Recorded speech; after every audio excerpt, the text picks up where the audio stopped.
Mga kaibigan, welcome back. Napakaganda ng nilaro ni Kai Sotto sa rematch nila ni Okafor. Halos mawasak ang ring sa salpak ni Kai, namatay pa ang shot clock. Inangasan pa si Kai ng isang import, nag-stare down at parang magbo-boxing. Pero ibang klase, magaling, malakas si Kai Sotto. Gumawa pa ng sariling play with Martin at game-winning plays. Napakautak na player. So ito na mga kaibigan, Game 2 ni Kai Sotto dito nga sa team nila Jalil Okafor, ang dating third pick sa NBA. Mga kaibigan, sana talaga ma-deliver ko to ng maayos kasi talaga napakaganda nitong pag-uusapan natin. Napakaganda ng laro ni Kai Sotto. I'm sure nanood naman po kayo, pero I'm sure na marami akong sinama dito na hindi nyo talaga napansin during the game. So ito mga kaibigan, simula pa lang ng game, ay kita ko na aktibo na talaga ang pambato natin. Special thanks dun sa conditioning, kila Coach Melantin, Coach Ervin P21. Talagang maganda ang kondisyon. Isipin mo, galing sa injury, galing pa sa mild sprain, back-to-back games, ganito pa ang pinakitang laro. So yan kaya sinasama ko yung mga ganito. Dumobol na kay Ikeda pero hindi niya binigay kay Kai Sotto. Ang guting nakuha ni Kai, hinawakan niya to sa kamay pag-appear niya at may ina-explain si Kai. Sigurado, hula ko lang pala mga kaibigan, sinabi niya dito kay Ikeda, pag ganong dumobol na sa'yo, libre ako sa ilalim, ipasa niyo sa akin. Yung mga ganon mga kaibigan. Yan lang po ang aking tingin kasi nagbabase tayo. Dito lang sa nakikita natin. So ito si Okafor, grabe ang lakas kapag hindi si Kai Sotto ang bantay. Napapansin niya ako naglaro ko. Pero ito talagang lumakas ang pangangatawan ni Kai. Kita niyo naman yung napakalaking import, bagya ng mga patar si Kai Sotto. Ito nahirapan din si Kai pero ginawa niya ng parang ginalawa niya spin move. Kasi talaga naman malakas din itong si Okafor mga kaibigan, pero malakas din talaga si Kai Sotto at may galing talaga at matalinong player. Makikita nyo yung ginawa ni Kai, nagpanalo sa game nito, ipapaliwanag ko sa inyo. Okafor third pick sa NBA dati, hindi makaabot kay Kai Sotto. So ito, tingnan natin yung mangyayari dito sa replay mga kaibigan. Hindi talaga makakabot si Okafor. Kita nyo kapag ibang bantay ni Okafor, talagang attack mode, pero pag si Kai Sotto ang bantay niya, ini-spot na lang niya. So yun, makikita natin talagang hindi makaabot si Jalil Okafor mga kaibigan. Yan o, kita natin.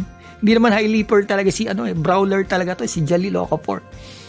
So ito, tingnan natin yung gagawin ni Kai dito, another rebound. First up pa lang ata mga kaibigan, naka double-double na si Kai, 10 rebounds na rin siya. So ito, kung sa NBA mo ginawa yan, isa ito uminaga, ala Ja Morant, hindi pa pwede yan. So makikita natin, stare down, tapos ginanon pa ang kamay sa harap ni Kai Sotto. Ang tagal mga kaibigan, yan nakikita natin. Yan o, para at least kita natin mga kaibigan yung situation ng laro, yung mga nangyayari kanina na hindi natin masyado napapansin. So ito, tignan natin dito. Rebound na naman dito kay Kai. So, yan, di na pinilit ni Kai kasi pag ganun, alangan pag sinalpak ni Kai, baka makaapak siya. Kaya maganda talaga yung ginagawa ni Kai pag mga ganun. Kapag alangan, wag niyong pipilitin. 2 points pa rin naman yun. Parang si Jokic lang mga kaibigan, kung nanonood kayo ng NBA, laging ginagawa ni Jokic yan. Yan pa, sa picture pa lang. Pareho yan mga kaibigan. Idol din naman ni Kai Sotto itong si Jokic. Napakatalinong player.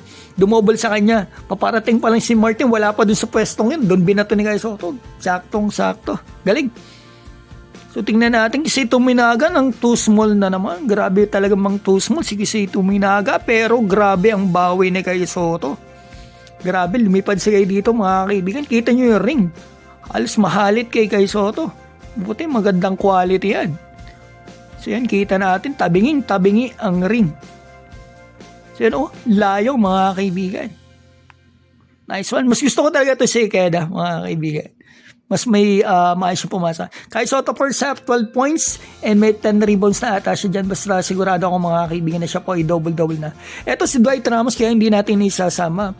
0 point po ang ating kababayan. Sayang naman mga kaibigan. Si Dwight medyo inalit. Back-to-back game din kasi medyo nakakapagod din. Ito, bago magsimula fourth quarter, may sinasabi.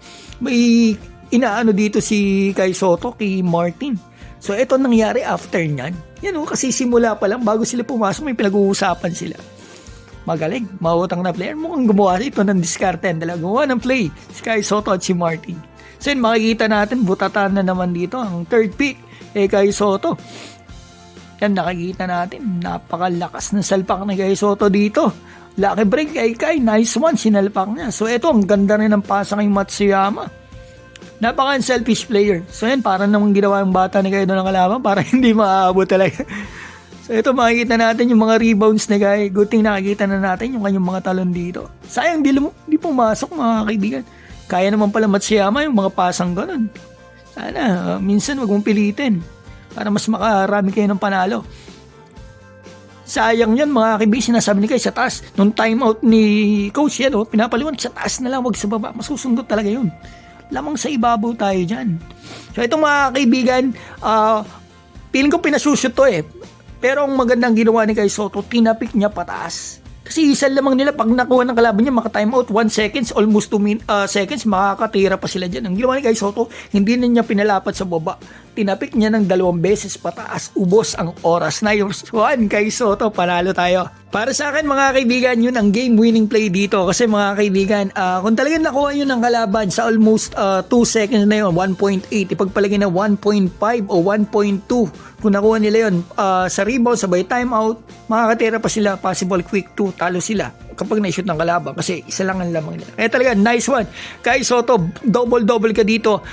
Double-double ka rin. Last game talaga nakakatawa. Nagbalik na ang pambato natin. Mas malakas pa. Manda kayo. New Zealand, Australia, napakalapit na. Mga kaibigan, shoutout ko po pala si Wilson Custodio, Moto Friends, Ronilon Medalla, Lee Chung Kok, Lennon Parkon, Coach Melvin Bike Ride ng Doha, Joe Ocampo, Ashu, Daniel Salomon, Riggy Sec, Ron Man, Super Ninja, THT, Bush Yokai Kahes, Joey Del Mundo at Sporty. Mga kaibigan, maraming salamat po.